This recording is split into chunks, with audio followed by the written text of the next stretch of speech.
Fucking Not not again. this shit. That's the same one as before. No, it's What? smaller. It's a fly. There's the taunter. It's a tiny little fly, though. One I think it's final his fly. son. He just likes D&D. I'm He gonna just kill Thank you. I'm gonna kill. It was funny. I'm gonna kill that little bitch. I'm gonna kill that little I'm gonna bitch. kill that little Today's bitch. his last day.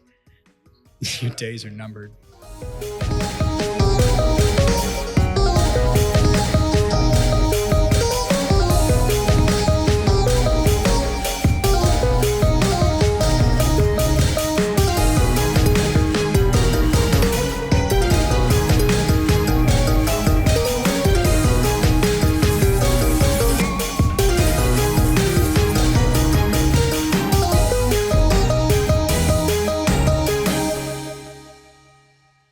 Oh, hi, everyone. Oh, hi.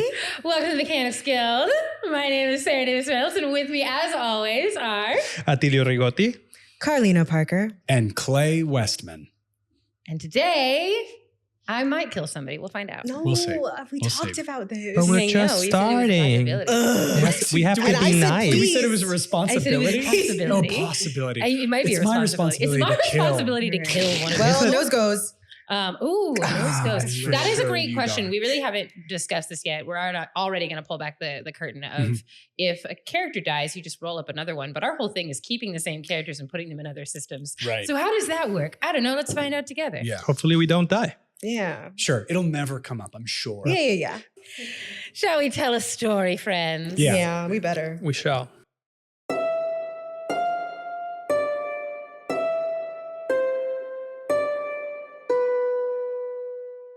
The life of a mechanic. Bold, daring, adventurous. And only a year and a half ago, something you could only dream about. As you inch your way by footsteps and miles over the map of this new world, doubts and insecurities creeping in, you remember the day that this all began. The day before the mechanical trials began, and you arrived at the guild as a newly named pledge. Argo, with your knapsack stuffed to the brim with research notes and curiosity. Lavinia, a glittering gemstone pulling focus away from the secrets behind your eyes. And Darius, acutely aware of the cost of time, though not quite as sure how much longer time will allow you to remain as well acquainted with these halls as you currently are. From the first minute, you are swept into the sea of possibility, and you are never quite alone. Other pledges sidle over, some excitedly discussing what to expect from the upcoming year, while others silently size you up. Archivists, keepers of the extensive knowledge held in the guild's Levoldium, provide packets of information, schedules, and maps of the guild's interior halls.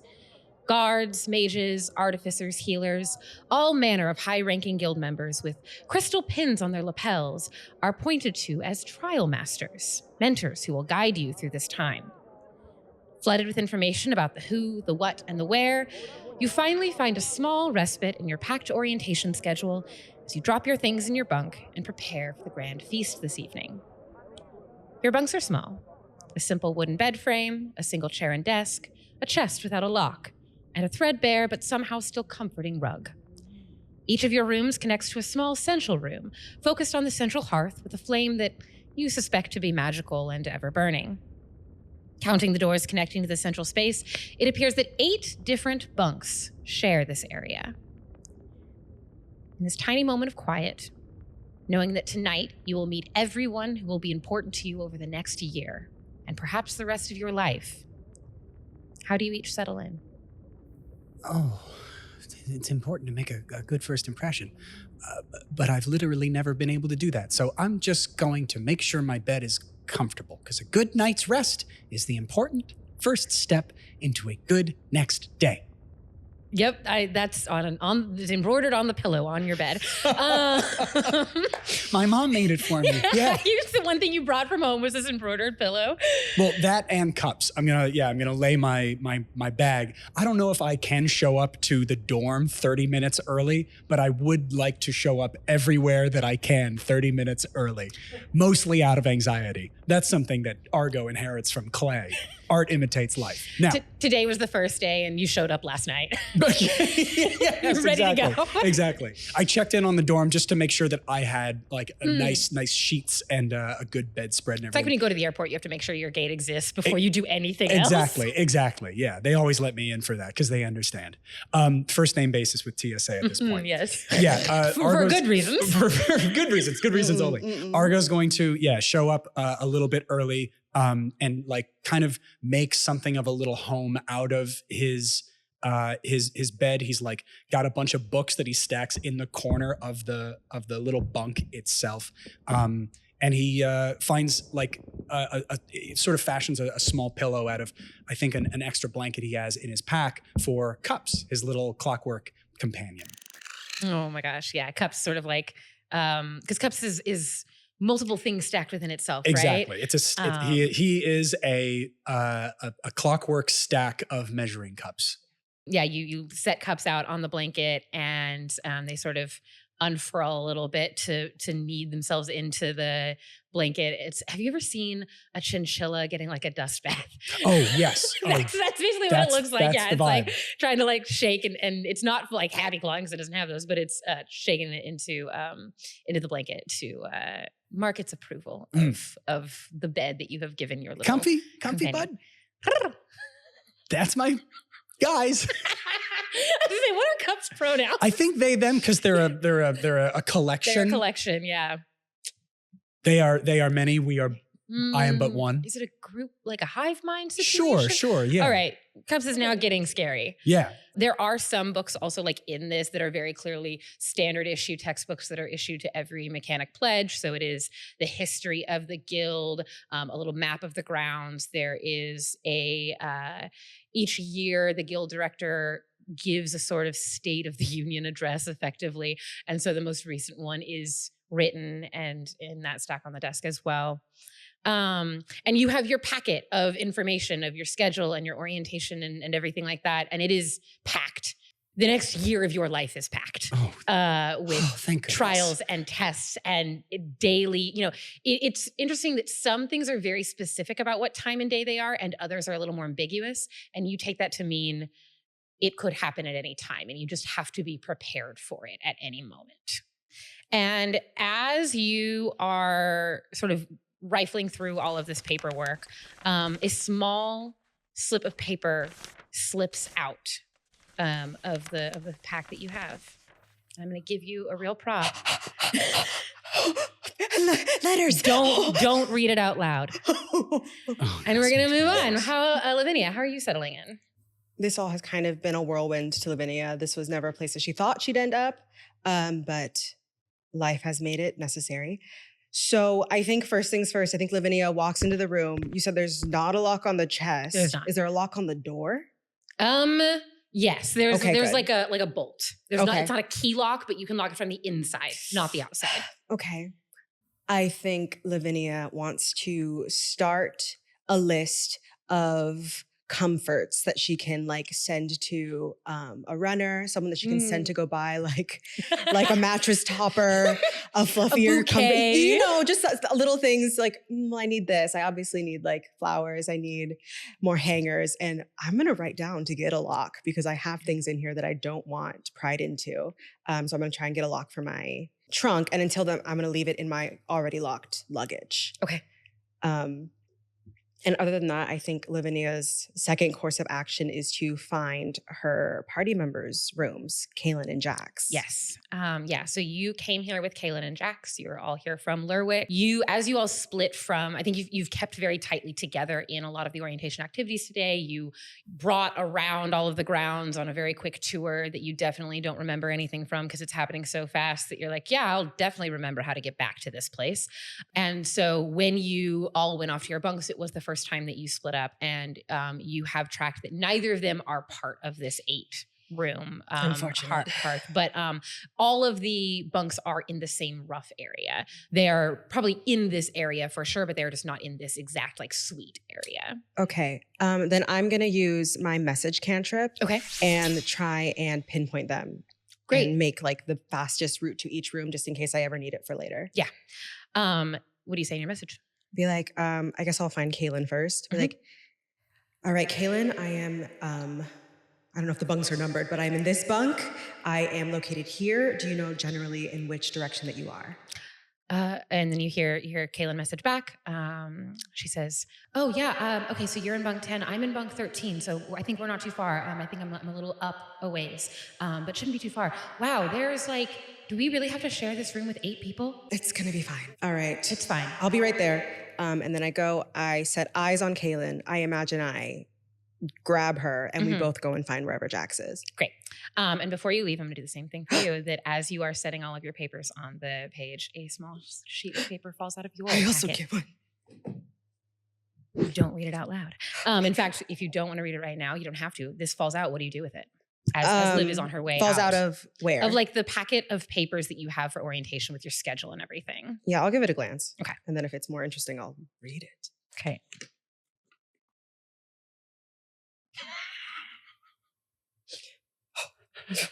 Yeah, right? I don't know what yours is, but yeah, right? What should say like, psych. No. I'll just say, like, just pretend that this is really interesting. Made you look, idiot. Yeah. Interesting. I'll pocket it. Okay. Yeah, and I'll take it with me. Great. Then yeah, you go get eyes on Kaylin, and then set off to find Jax. Darius, you have been part of the guild for 20 years. So you know these halls. This is not new to you. And yet somehow you are still swept up. You still have to do the tour. You still have to do all of these orientation things as if it is the first time that you have set eyes on this place. You are, however, being moved from the bunk that you have shared with your fellow World Guard members for the last 10 years, specifically in the World Guard, and you're getting a pledge bunk. You are no longer in the home that, well, you know, probably very simple, was home for you for a very long time. So what do you think Darius does in that of being moved effectively from downstairs to upstairs, but still just a normal room? Yeah, Darius walks in carrying a simple bag and his weapons. He runs a finger through the stuff in the room just to get a sense of it. His bed, as a good soldier also, he makes sure the bed is very neatly put together, cleans up a couple edges. And then on the side of the bed frame, he scratches like a very simple rune in. It's like an old thing his mom, who was a rune smith, taught him. It's a protection rune. Doesn't really do anything special magically, but it's just a thing. So he scratches a little bit of a rune there. Then he sits very calmly and preps for the day ahead. Perhaps to have to talk to a lot of people at the feast tonight. Yeah, and I think that this room is probably even more furnished than what you are used to, because the World Guard is very simple, very monastic. There's not a lot of talking. And I think that is potentially not even the most unsettling thing, but the thing you notice the most about moving into this room is how noisy it is. You hear chatter coming from these other rooms and the common areas, and that is very unlike the reverent silence that you are used to. I think as you, again, take the pack of papers to look at that schedule of, you have been on a schedule for a very long time, but it's the same thing every day. So you get up, you guard the doors, you go to sleep. This is very diverse. There is a lot going on. There are tests, there are trials, there are trainings. And I think it is something that, I don't know how that makes Darius feel, but it is very different than what you were used to. I think he has a sense of impatience. I think he has a little bit of a annoyance, but you know, he's stood in front of a door for 20 years. He can sit in a noisy bunk for the next year or less. And as you flip through your papers, you get one too. He eyes it, but he tucks it in and doesn't read it just yet. The differences between our characters. I think you mean players. Players. So next on your schedule, you have about an hour to do this sort of settling in, reconnecting before you are due to this grand feast that is happening tonight. And you know that, and this is less know and more like, all of the pledges have been very excited and talking about what they think is going to happen. You've heard that the whole guild will be there, and you've heard that many of the council members will be there. The seats of the Grand Council, who include ambassadors from other verses that have been discovered and have relations established with them. So this could be the first time any of you meet someone from a different world tonight. Yeah, how's Argo feeling about that? Excited. It might be worth mentioning that Argo is about 5'6", I think. He's a bit shorter than Clay. Mm-hmm. Middle part, reddish brown hair with full moon spectacles. Great. He is dressed in a clearly oversized finery that belonged to his father. His dad. Yeah. How comfortable in that is he? He's very used to the hand-me-downs, so it's Not a big kind of par for the course. I think he would probably like to arrive at a reasonably early time beforehand and just like sort of scope it out, see if they're still setting it up, see if I recognize anybody. Is there anyone of note, or is it all just still the setup crew? So you arrived at the plaza where they are setting up. The interesting thing that you have, I think both Lavinia and Argo have clocked, Darius, you know this, is the entire guild is underground. It is built into this mountain range here, the Fury Mountains. And Argo, you definitely know this because of the research you've done. It is because the original element here in Solara was found deep in these mountains, and the guild sort of sprang up around it. So the entire hub is underground in these mountains. The guild, however, also is full of mages and artificers and very powerful beings who can make it seem like something that it isn't. So the plaza has like an open sky, or what appears to be an open sky, and there is greenery. There are huge columns and arches that definitely are there more aesthetically than structurally. And yeah, you see they are certainly setting up for the feast tonight. This plaza, there are the caterers that you see. There are like centerpieces and food that are floating as magic is being used to transport them. Argo, you're from Coniston, which is a sort of metropolitan area, but it is a very hardworking, more like tangible, physical metropolitan area. There are mages there, but not nearly as many. No one is out there just flaunting their magic. So just to see things floating like plates and like tables without legs and things like that, floating, and it's just like totally mundane to them, is wrinkling his brain. Yeah, and you see a couple mages. Some of them actually, they do have wands that they are using for some of this magic, and they point up to the sky, and you see them draw constellations in the magical sky above you. And as you're sort of looking at them, make me either Arcana or History check. Okay. That is a 24. Okay, on which one? Doesn't matter. Oh, no, it doesn't. Okay, great. So I think Argo probably did a lot of research before coming here. Yeah, you think? And one of the things that's interesting about the guild is that it is there is like, they accept religion, they listen to the stories, but it is not a religiously led institution. And, you know, there are paladins, there are clerics, but it is not like a here's the god that we follow. Right. This is a polytheistic community. There are a lot of things that are like, yeah, we know that exists. Specifically the elder gods, like there are records of them tangibly interacting with mortals. This is not a world where you're like, well, maybe there's a god. Right. And so you notice in these constellations, they are telling a story that's actually pretty well known. It's called The Fall of the Dragon, and it is the story of a love triangle between Nivdios, the god of division, Siostranel, the goddess of connection, and Tilfakin, the god of conflict. I'd like to go up to one of the mages who's illustrating all of that and start to accidentally like overshare, like explain to him the story that he is illustrating and be like, it's interesting. Any depiction of Tilfakin that I've ever seen typically depicts him holding something other than what this like ankh that you have him. That's not something I'm familiar with. I don't think that's correct.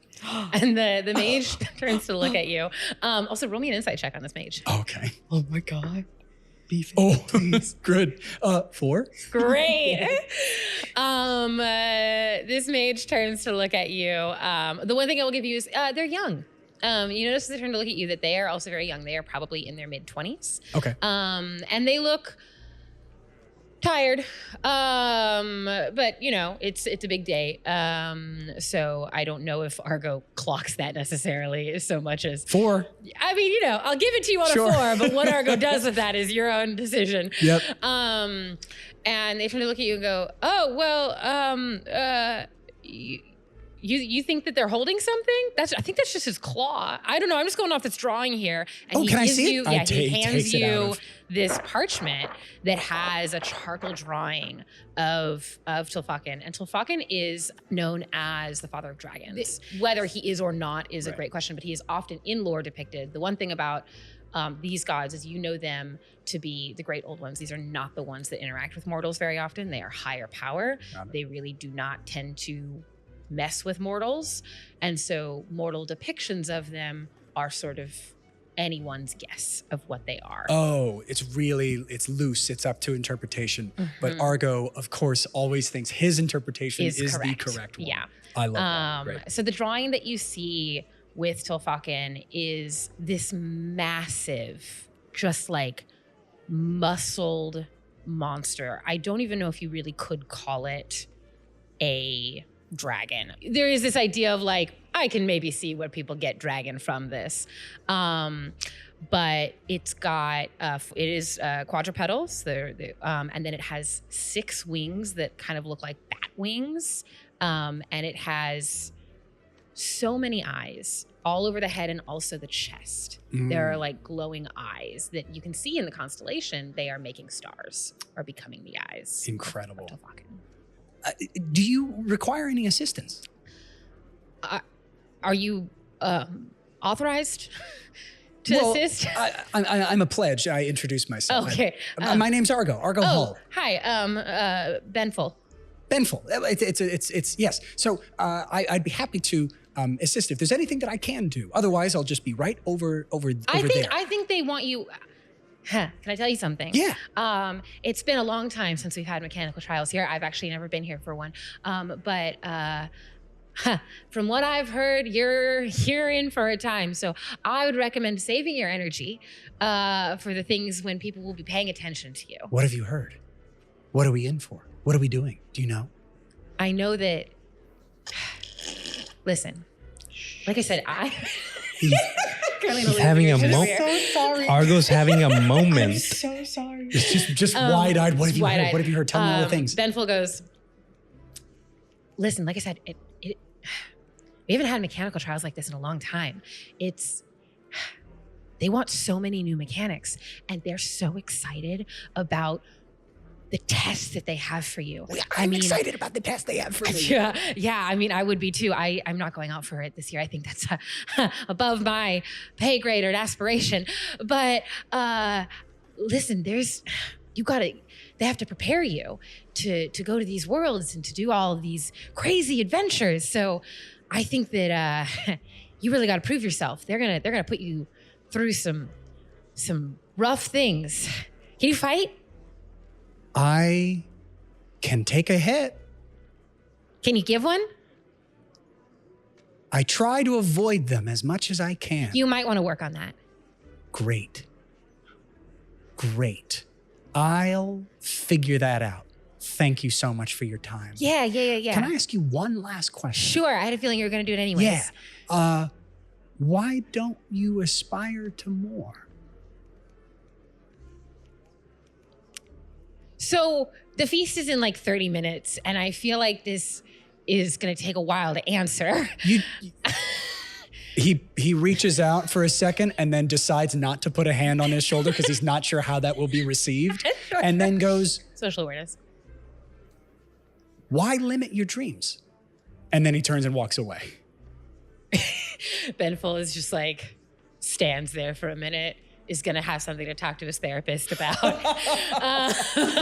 Do you just walk up to like people in the coffee shop and it's like, why don't you aspire for more? Honestly, I do sometimes. So you walk away. If you still stay in the area, it's the feast is happening soon. If you want to stay in this area, things are really picking up. You start to see some of the like higher ranking guild members start to filter in. So you see some navigation wizards who are not the ones that are setting up the place, but they are going to be there as well. And you see a very tall, statuesque woman with long, deep blue and purple robes come in. Have you ever seen, there's like this ballet technique. You're just gliding. That is what it is like as she is not walking, she is gliding. And you see her going to all of the place settings, futzing with the alignment of a fork, running a finger on the edge crease of one of the linens to ensure that it is just pristine. There is someone walking alongside her that is like talking the whole time. They have a bunch of parchment in their hand that they're like rifling through, and they're just talking in her ear. It almost seems like she's not even acknowledging this person who's talking to her. And yet somehow you can also clock that she is receiving all of this information and processing in real time without moving a muscle on her face. Oh my gosh, she's multitasking. I thought it was a myth. And you notice that like her ears are quite pointed, like even more so than the elves you have seen in the past. And she has incredibly long, dark hair that is sort of like piled up on her head. And she if pristine was a thing, like was embodied, it would be in this person here that is walking around.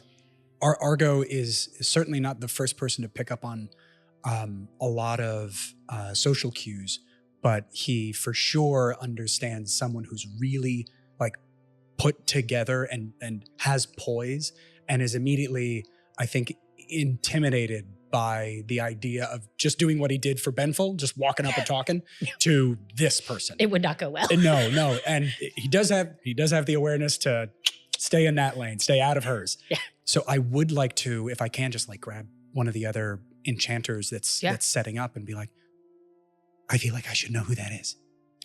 Oh, yeah, you should know who that is. That's the guild director. That's Mervina. Oh, that's Mervina. Oh, okay. Got it. I mean, Got it. I'm sure she'll address you all tonight. Yeah. Is it? Oh my God, it's hot in here. Okay. Yeah, she has that effect on people. Yeah, okay. Thank you. Thank you so much. Thank you. And that's different from our trial master. Yeah. The trial masters are actually, there are many of them. They're sort of like, one of them will be assigned a group of like 10 to 15 pledges, and they're sort of your mentor that you can go to for office hours and that kind of thing. Great. But they're lower ranking. Great. Mervina runs this shit. Got it. Everything. The third guild director. Yeah, the guild director. Cool. Thank Third you. one. There's an interim one before this. There was an interim one before I read this. I read the guide. Yeah, Attilio did his homework. All right, settle down. Lavinia, you and Kaylin went to go find Jax. Yep. You all came here together from Lerwick.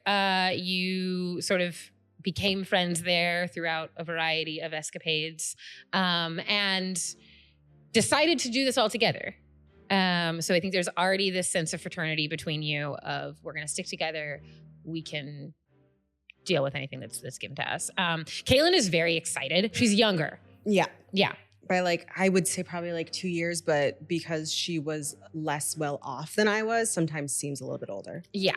So she's a little more world-wise, but is younger. And I think this idea of being in a space where a roof is provided, 3 hot meals a day are provided, and in a weird way, at least especially now, a sense of protection is provided. You see some of that baggage of trying to figure out life fade away from her, and she's just excited now. She's excited to prove herself as you go and find Jax as well. And Kaylin is sort of a barrage of questions, a little bit of like, what do you think we're gonna have to do? Oh, well, as the brochure said, we're probably gonna have to prove ourselves. We're gonna have to find out what we're good at and make sure that they see it and make sure they notice how beneficial we could be to the guild. Just have to find exactly what our strengths are, which we know what our strengths are. I have been working on my cantrips. I think it's going to be really impressive. And she does like a little bit of a light cantrip. I've really been trying to work on the aesthetic. Oh, you are halfway to a minor illusion, I can tell. Okay, well, we'll get there. Yeah, we'll get there. She dismisses it. And you find Jax in another bunk as well. They're sort of like posted up on the hearth. They've got their lyre and they're sort of plucking at it a little absentmindedly. All right, so we found you. I found Kaylin. She's in bunk 13. I'm in 10. And I take out my little notebook and I draw like a really rough like map to where everybody is, just so that we always know how to find each other. And I give it to each of them. Jax goes, are we planning something? Well, you can't have already found a target. No, I haven't found anyone yet. You never know what could happen. You never know when we need to be able to find each other. Always prepared, Liv. I understand that everyone thinks I have anxiety, but that's just because I know I know anything could happen. That's not the only A that type A stands for. Thank you. That's really nice. What are the other A's? I'm not in this scene, but I am curious. Awesomeness. Awesome, asshole. Oh, Awful. Awful. Annoying. great. Obnoxious. Alpha. Did you go Obnoxious. obnoxious? Obnoxious. There's great abs. Yeah. Their abs are so good that it's obnoxious. Yeah, I'm type A. Anyway. My abs do hurt from my workout. But, no. She's just doing her due diligence. She always wants to make sure that they know where she is since they haven't been to her room yet. And again, it's like, I think it's the idea of you are forced to do this because you need money. You won't really be paid for this year. You will get an allowance effectively, but it's not like the glory and riches that will come with being a mechanic, but it is required to go through these trials to even be selected. And so I imagine that Liv has some apprehension about that too, of what happens if you're not selected and then you're just going back to the mess that you left. My parents. Yeah, that. I can't ask for money from my parents. Correct. The worst thing, I would rather become a mechanic and possibly die than ask my parents for money. Then ruin my parents' reputation by having them pay off my debts. Exactly, yeah. I think Jax especially understands that gravity for you in particular. Jax makes a lot of their money by, doing music and stuff. And so I think they would have figured it out without something this intense and large, but because they trust you so implicitly and you said, this is our chance, they went along with you. They were like, yep, I'm going to do it. We'll do it so much faster if we just do it here because it is a lot of money. Jax is already dressed for the feast. Oh, I forgot to go get dressed. A little bit of product in their hair. Hot. Little tassels. Sorry, what? Who said that? Sorry, Did you say that? I haven't actually described them either. You haven't, yeah. So I imagine Kaylin as this short blonde. I don't know what race to. I think they're both human. I think they're both human. I think I imagine her as like a shorter, blonder, very like soft eyes, but like an angular mouth. Still pretty wide-eyed for how much she's seen. I think Jax is darker complected, darker hair. Musician. I just realized he's a musician. Do you have a type, Carlina? No. Okay. Laviniamite. Laviniamite. Dark, brooding, and handsome. Yeah. Oh no. Yeah. I think Jax is like wood elf. Okay. I think he's got great eyes. Yeah. Now you got me back on the hook. Thank you. He plays music. An olive skin. Yeah. It's Nice fine. Music. I don't like him. We're just friends. Shut up. You're sweating. He You're probably looks really good in this green velvet doublet. Yeah, sure does. With a little embroidery in it. I love him. We're just friends. I love him. Sorry, no. I love him. Yeah, because you three have been sort of a trio for how long now? I met them probably about 4 years ago. I used to sneak out at home because I didn't want to deal with the responsibilities of taking on my parents' legacy, basically. And I met them on the street. Eventually, they like took me under their wing, more or less. I know I'm older than Kaylin, but they taught me a lot of things, and that's kind of why Kaylin seems older than me sometimes, is because she taught me a lot of like, you know, the street smart aspect. I had the like court training from my parents, and that kind of led to being able to like con my way into certain things or create a distraction when they needed to do some things. And yeah, we've been together for about 4 years. And they were with me when the incident happened. Now with you for the grandest adventure.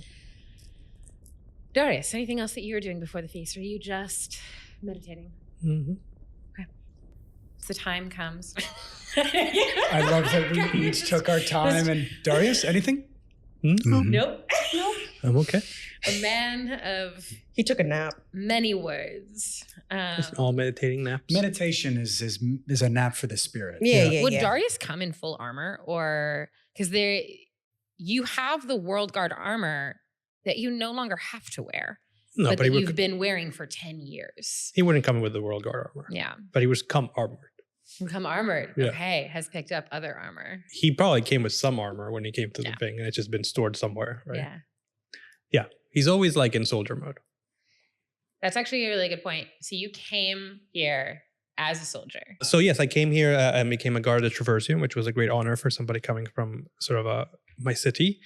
And then there was an incident that I had to Traversium, upon which a lot of secrets and rumors and voices and stories are surrounding. And Darius did see some things there, not fully formed things or ideas or such, just like silhouettes and people moving and people hushing, and was asked to not speak of it and ended up in the World Guard as a celebration, but maybe something else.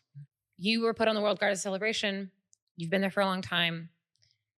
You now turned in your World Guard armor. I think you saved a piece of it, probably as a little bit of a memento, which they did let you do. You retrieved your old belongings, your armor from your time as a warrior in Alfaran. I feel like it's probably a lifetime ago, 20 years ago. It is interesting that you are going back to go forward. Mm-hmm. Yeah. And as I put on the armor, it still kind of fits, but not perfectly. So there's a lot of adjusting and remembering, and the armor carries its own scratches and scars and histories of a long time ago, of a younger Darius, more hopeful Darius, not one that has stopped believing, but I guess more in the Argo side of things. Lots of questions, lots of thoughts, lots of excitement. The armor still fits. It's a little snug. In that meditation time, he spends a lot of time just retying the straps and putting the pauldron, the World Guard pauldron, back on top of it. Very cool. You do that, and as any good soldier, you keep an eye on the time, and before long it is time to head to the plaza for But before festivities. I go to the plaza, I pull out a note and decide maybe it is time for me to read this thing. And I just proceed to read my note. Great. Great. And so, you all begin to head to the plaza. Argo, you're already there. And at this point, the festivities have certainly picked up. Pledges are beginning to filter in. There are already a lot of the guild members there. And it is in a frenzy.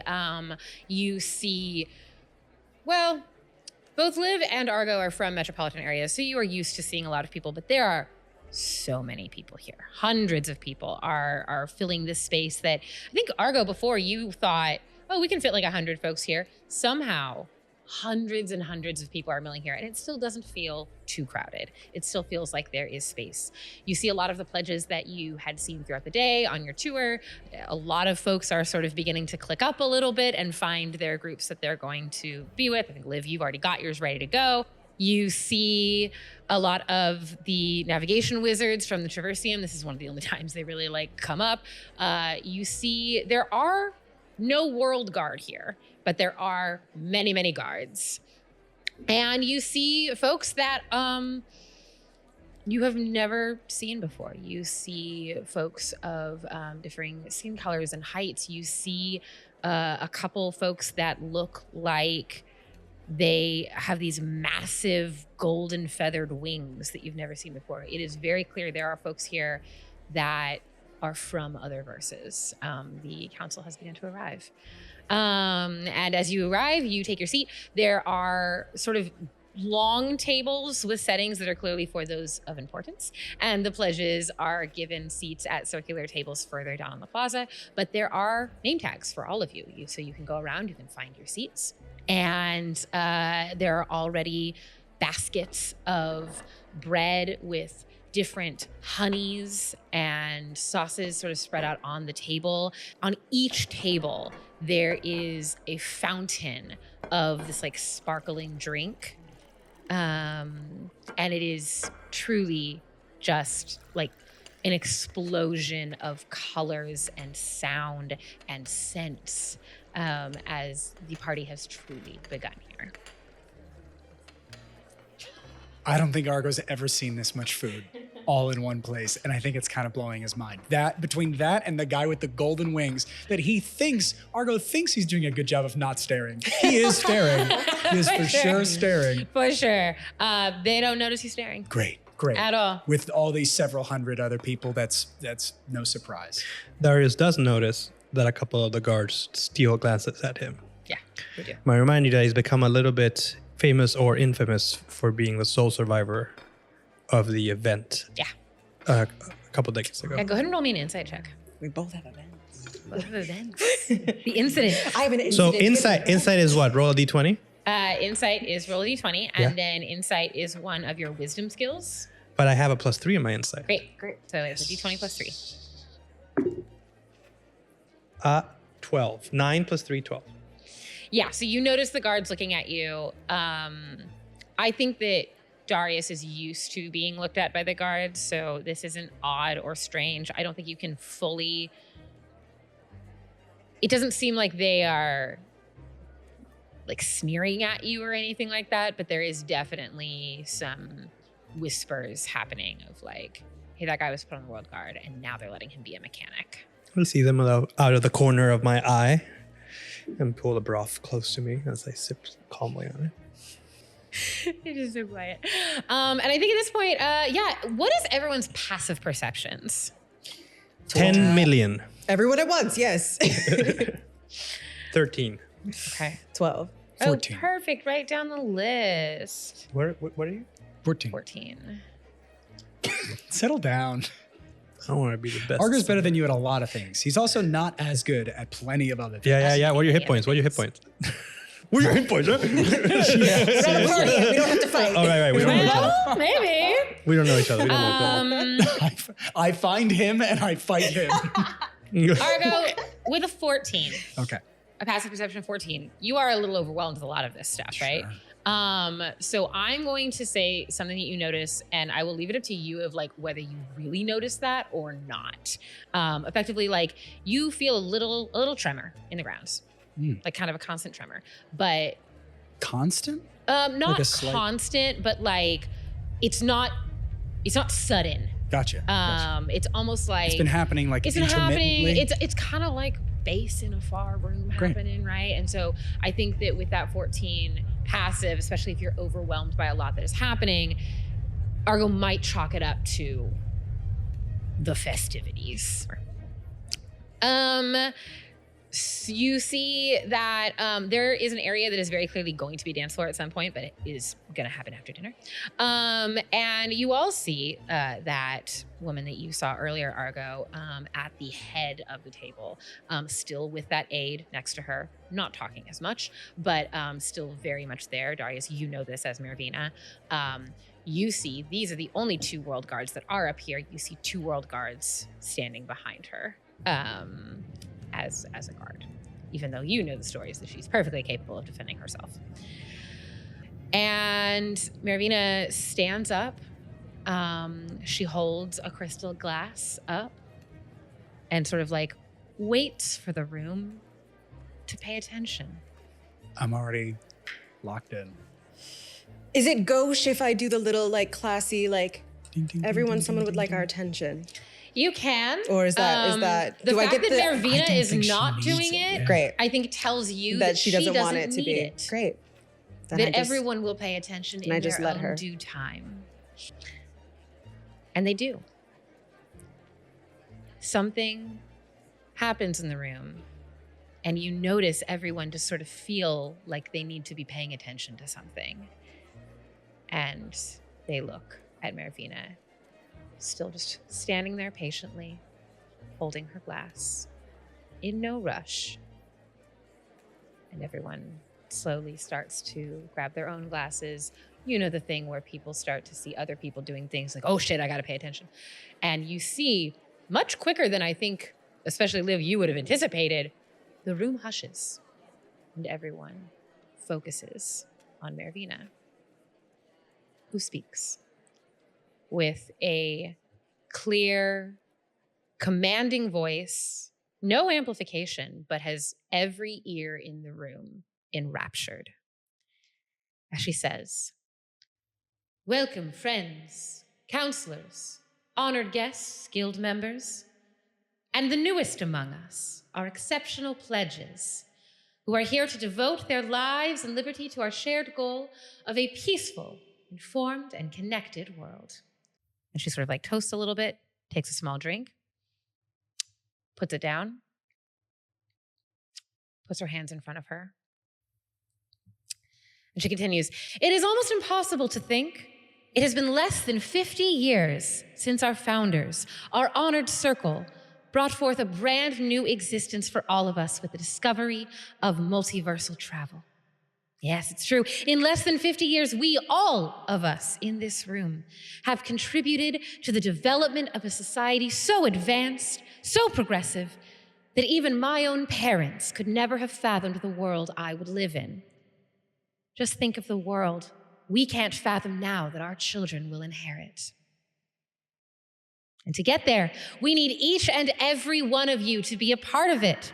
Our esteemed ambassadors," and you see her, reach a hand over to at least a dozen people surrounded around these long tables, including the man with the golden wings, someone wearing a complete face mask that is beautifully and intricately carved and painted. All of these folks that are just reek of regal status and power. She goes, "Our ambassadors, our ties to you remain steadfast and loyal, providing you with the riches, knowledge, and trade from worlds far beyond our own glorious homes." And all the council you see here say in unison, "Hear, hear, hear, hear." "My fellow guild members," and she reaches out to the other table that is full of what you see as, and what you definitely know as, Traversium wizards, all of whom look like they would rather be anywhere but here. You see several artificers with, soot still on their hands. You see the guards. You see the arcanists from the Livwoldium.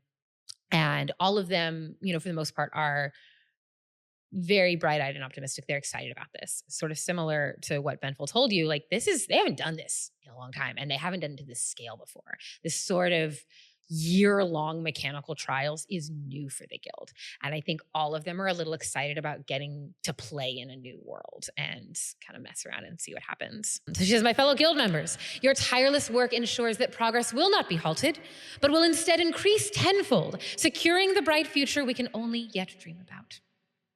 Imagine who else is out there that needs our help, our support, our resources, and imagine what we can learn from them. And to the most earnest amongst us, our pledges." And every single one of you feels like she has made eye contact with you, and that she has seen you, and that she has acknowledged you. Do you feel seen? I do feel seen in this moment. Do you I feel finally seen? I'm feel always seen. seen. She's a born speaker. Argo has no idea how she's doing anything. Argo's like spilling his drink. He's trying to make a science of it, like hold eye contact for this amount of time before changing your subject, this inflection on your voice. Yeah, trying to make science out of pure Out of art. pure charisma. Yeah. She says, "Our pledges, welcome. Welcome to a new way of life. Forget everything you think you know. Forego everything you planned for yourself. Your world is about to change in immeasurable ways, and the opportunities afforded to you here at the Guild are, dare I say, infinite. You see, like, she thinks that's a joke and people are chuckling at that. Darius doesn't laugh. Argo doesn't get it. He's still hung up on her saying, forget everything you think you know. And Argo's like, but that's all I am. That's all I have. Oh, shit. Liv giggles at the appropriate time because she can tell when a joke lands. Yep. She's like, thank you. I know this. I know these court things.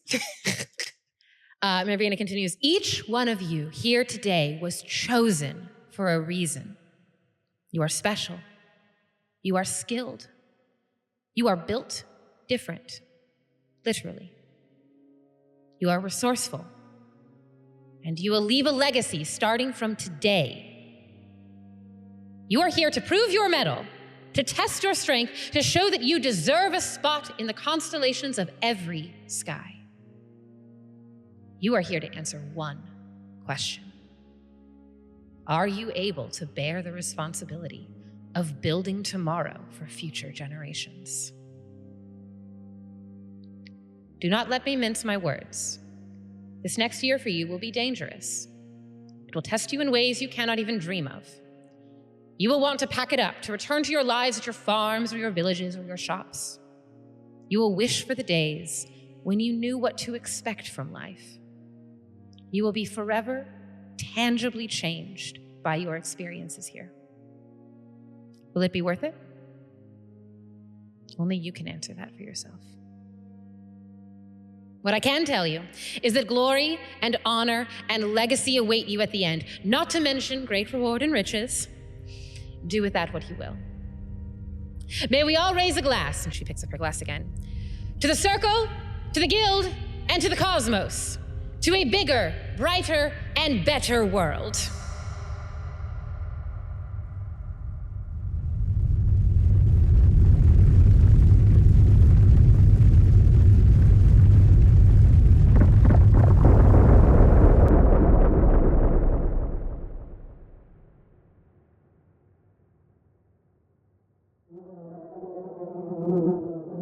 There's the fucking fly.